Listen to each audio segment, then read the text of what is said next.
مسلمانوں کی عدالتیں اپنے فرائض منصبی کی تکمیل میں ہمیشہ بڑی ذمہ دار رہی ہیں، کیوں فیصلہ کرنے والے پر ہمیشہ خوف خدا طاری رہتا تھا۔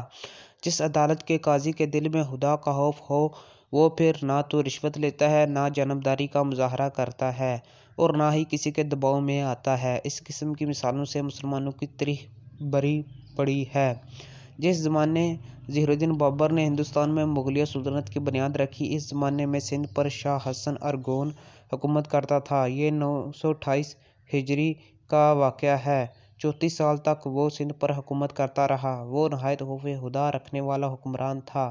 خصوصی طور پر عدل و انصاف کے معاملے میں اللہ تعالیٰ سے بہت ڈرنے والا تھا۔ وہ انتظامیہ ہی کا نہیں، عدلیہ کا بھی احتساب کرتا رہتا تھا۔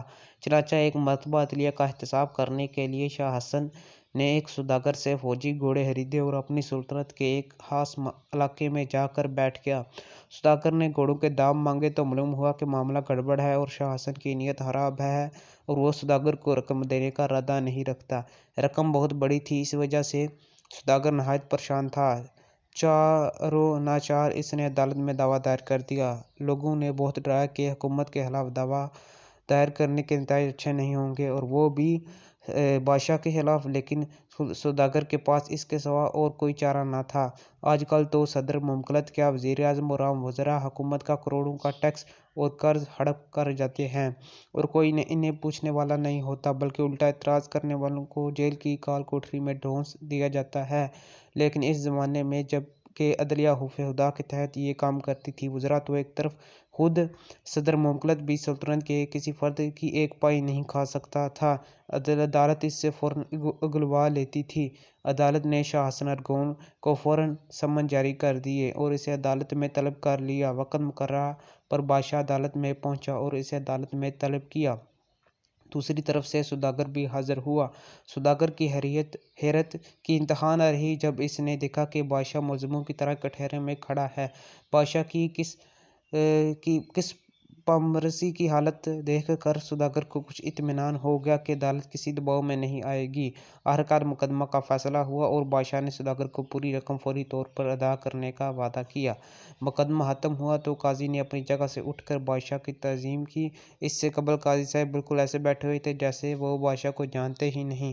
خود بادشاہ نے بھی اپنے جلال شاہی کا قاضی صاحب کے سامنے اظہار نہ کیا۔ عدالت برخاست ہوئی تو بادشاہ قاضی صاحب کے پاس گدی پر آ بیٹھا اور اپنی عبا سے ایک خنجر نکال کر قاضی صاحب کو دکھلایا اور بولا، میں نے آپ کے امتحان کے لیے صورت اختیار کی تھی اور اگر آپ انصاف نہ کرتے تو میں اس خنجر سے اسی جگہ آپ کو ختم کر دیتا۔ بادشاہ کے یہ الفاظ سن کر قاضی صاحب جس گدی پر بیٹھے ہوئے تھے اس سے نیچے اترے اور اس کا ایک کونا اوپر اٹھا کر اس کے نیچے سے ایک دو دھاری تلوار نکالی۔ تلوار ایسی تیز تھی کہ بال اٹھتا ہوا آ کر گرے تو ٹکڑے ہو جائے۔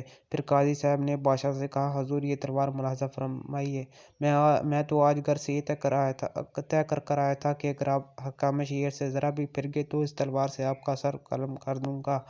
ممکن ہے کہ عملہ کے لوگ آپ سے شاہی روب سے متاثر ہو جاتے، لہٰذا میں نے سوچ لیا تھا کہ میں بذات خود آپ سے حدود اللہ کی تعمیل کراؤں گا۔ قاضی کے یہ الفاظ سن کر بادشاہ نے اسے سینے سے لگا لیا اور قاضی کی بے باکی، اخلاص، دیانت اور حدود اللہ کے تحفظ کے جذبہ پر خدا کا شکر ادا کیا۔ آج کل کے جمہوری حکمران اس جج ہی کے خلاف ہو جاتے ہیں جو حکومت کے خلاف فیصلہ کرے، خواہ حکومت کتنا ہی ناجائز کام کیوں نہ کرے۔ کتنا فرق ہے اس زمانے کا بادشاہوں اور آج کل کے جمہوری حکمرانوں کے درمیان۔